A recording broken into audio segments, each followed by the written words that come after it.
मंगलमय मंगल करन मंगल रूप कबीर, ध्यान धरत नाशत सकल करम जनित अघ पीर। अजर अमर त्रय काल सत जो अनंत चेतन, निज अनुभव से जान जात जो शांत तेज घन।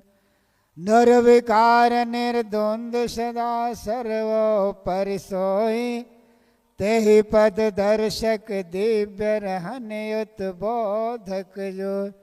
ऐसे मुक्त स्वरूप जो श्री गुरुवर के चरण चित, शीश झुकावत दासे जन्म मरण भय हरन हित। बोलिए सद्गुरु देव की जय। मंचासीन संत गुरुजन, मुद मंगलमय संत समाज, आदरणीय धर्म प्रेमी बंधुओं एवं माताओं, अभी हम लोग संतों के द्वारा बहुत सुंदर विचार श्रवण कर रहे थे। मेरे लिए निर्देश हुआ है थोड़ी चर्चा आपके बीच प्रस्तुत है। सदगुरु कबीर साहब की एक पंक्ति है, रहो संभारे राम विचारे, कहता हो जे पुकारे हो। सदगुरु कबीर पुकार करके वे कहते हैं, पुकार होती है सभा में, पुकार होती है लोगों के बीच में। कबीर साहब चौराहे में कहने वाले, भीड़ में कहने वाले, और वे निर्भय पुरुष थे। उन्हें तो किसी बात की भय भी नहीं थी। साहब कहते हैं, रहु संभारे, संभालना। हम परिवार को संभालते हैं, जहाँ है जिनकी जो जिम्मेवारी वहाँ संभाला ही जाता है। लेकिन उद्देश्य नहीं है। एक होती है मजबूरी, दूसरी होती है जिम्मेवारी, तीसरा है उद्देश्य। मजबूरी, शरीर है तो शरीर यात्रा में भोजन, कपड़ा, आवास की जरूरत है, ये सबको मजबूरी है।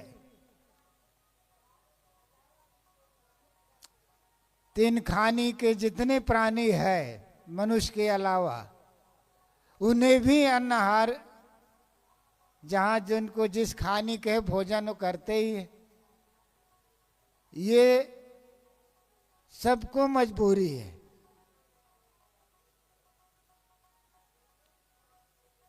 दूसरा है जिम्मेवारी, जो जहां है वहां अपनी जिम्मेवारी निभाते हैं। इसी को कर्तव्य भी कहा जाता है। जिस परिवार के बीच में है वहां का अपनी जिम्मेवारी है, जिस समाज में है वहां अपनी एक जिम्मेवारी है। जो जिस योग्यता के हैं उसके अनुसार उनकी जिम्मेवारी भी होती है, उनको निभाना पड़ता है।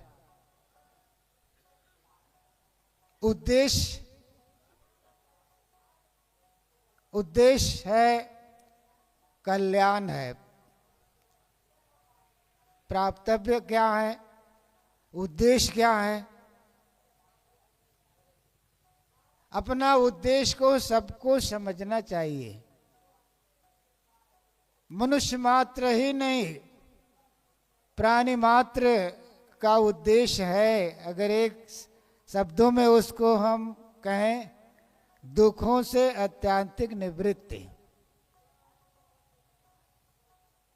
ऐसा कोई प्राणी नहीं जो दुख चाहते हो, लेकिन जिह्वा की लंपटतावश मनुष्य जो कमजोर प्राणी है उनको मार करके खा भी जाते हैं। अब मनुष्य तो विवेकशील प्राणी है, मनुष्य तो यही चाहते हैं किंचित मात्र दुख ना हो, दुखों की आत्यंतिक निवृत्ति हर मनुष्य चाहता है। सद्गुरु कहते हैं उद्देश्य, हर साधक का उद्देश्य है कल्याण है, मोक्ष है, निर्वाण है, शांति है, सुख है। जीवन भर मजबूरी में बिता दें, मजबूरी है, उद्देश्य नहीं है। जीवन भर जिम्मेवारी में बिताएं, अपना उद्देश्य को भी सामने ना रखें, ये भी हमारी गहरी भूल होगी।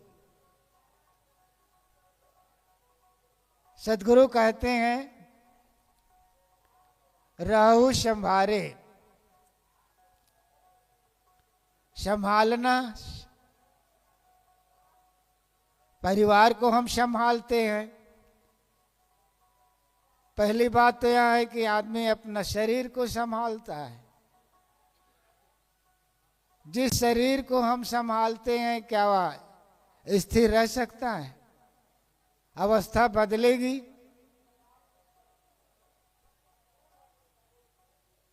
बचपना का शरीर बदल जाता है, जवानी का शरीर बदल जाता है, किशोर अवस्था का शरीर बदल जाता है, अंत में जर्जरता आती है और शरीर एक दिन काम में नहीं आता है।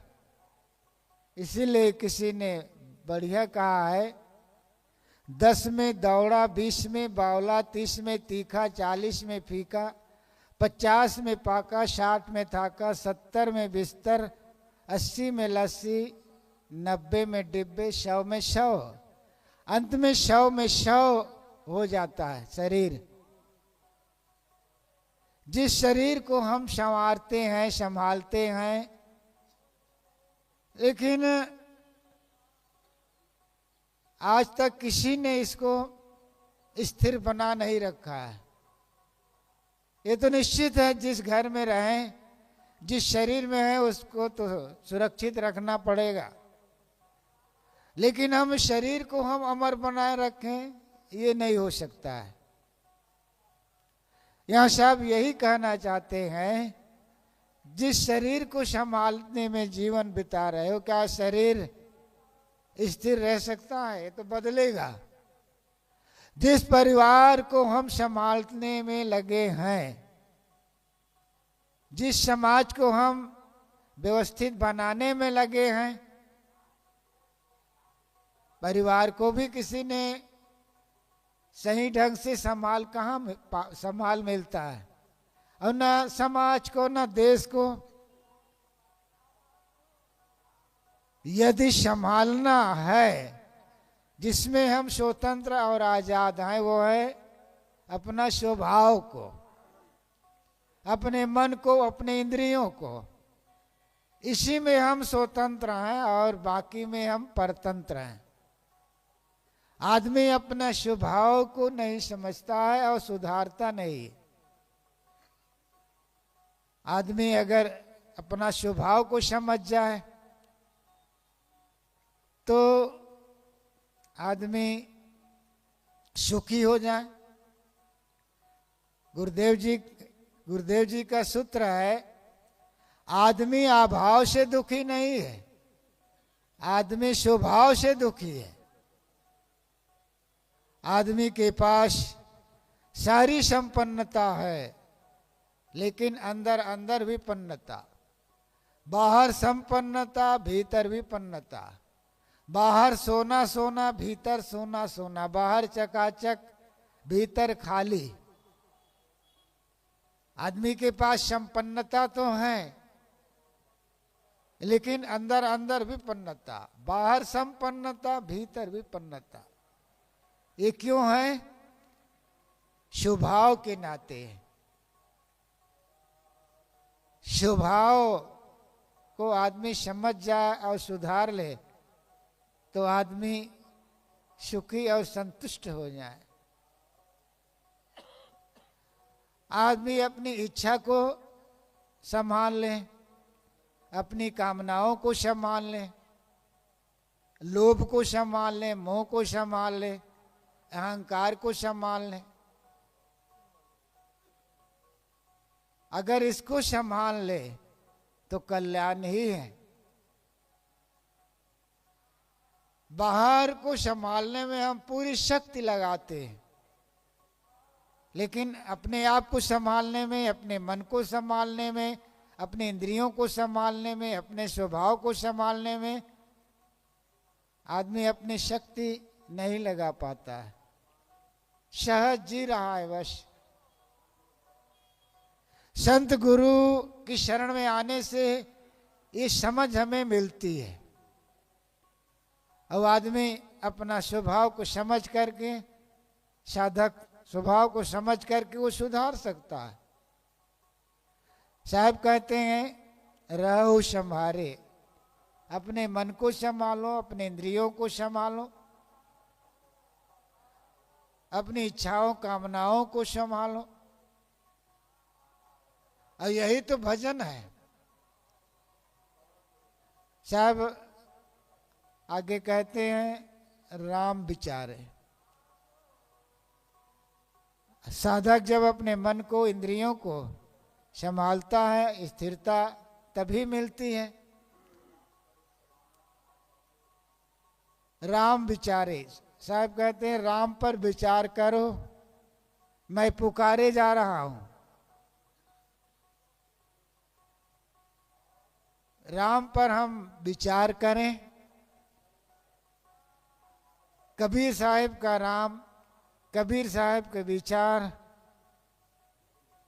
कबीर साहब का राम बाहर नहीं भीतर है। वैसे उनका राम सगुण परमात्मा, सगुण राम प्राणी जगत है। प्राणी में वे परमात्मा को देखते हैं। मनुष्य के रूप में, प्राणी के रूप में परमात्मा विद्यमान है और सबके भीतर में परमात्मा बैठा हुआ है। सगुण परमात्मा बाहर और निर्गुण परमात्मा भीतर है। इसलिए साहब कहते हैं सरगुण की करी सेवा। ये सगुण जो परमात्मा है, प्राणी के रूप में है, मनुष्य के रूप में है, ये जो परमात्मा है जीता जागता, हम इसको नहीं पहचान पाते।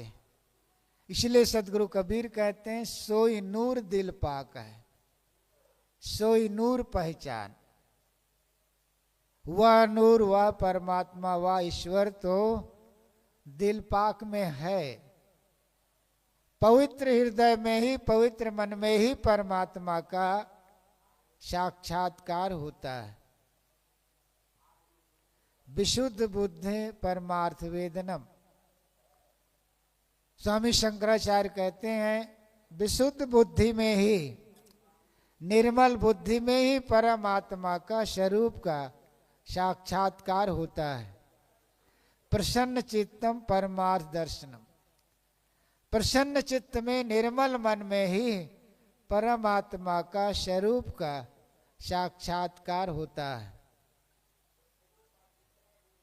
हृदय जब तक पवित्र नहीं होगा, निर्मल नहीं होगा, तब तक आत्मा का अनुभव, परमात्मा का अनुभव नहीं होगा।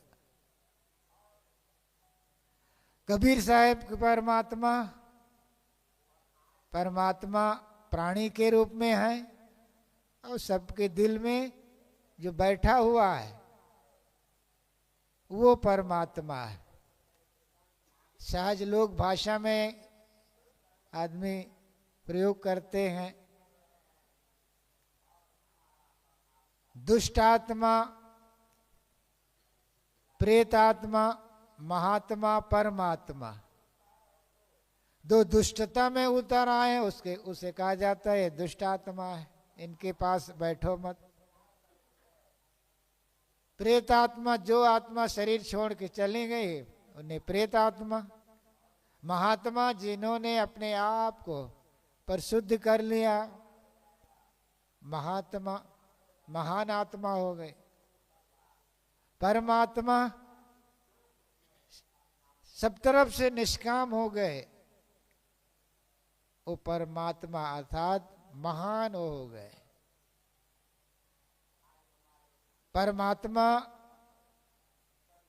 कहीं बाहर नहीं है जो हमें मिल जाए। हमारे ऋषि मुनियों ने धर्म ग्रंथों में ये बातें आई है। उस परमात्मा जो सबके घट में बैठा हुआ है, सबके दिल में बैठा हुआ है, जीता जागता है, खाता पीता है, चलता फिरता है, वो असली परमात्मा है। इसलिए साहब कहते हैं रहो समारे राम विचारे। अपने मन को, अपने इंद्रियों को संभालो, राम पर विचार करो। मैं पुकारे जा रहा हूं। कबीर साहब पुकार करके वो कहते हैं कि सबके दिल में बैठा हुआ राम है, उस राम को पहचानो, उसमें स्थित हो। और हमारे संत गुरुजन है, उनसे हम सुनेंगे।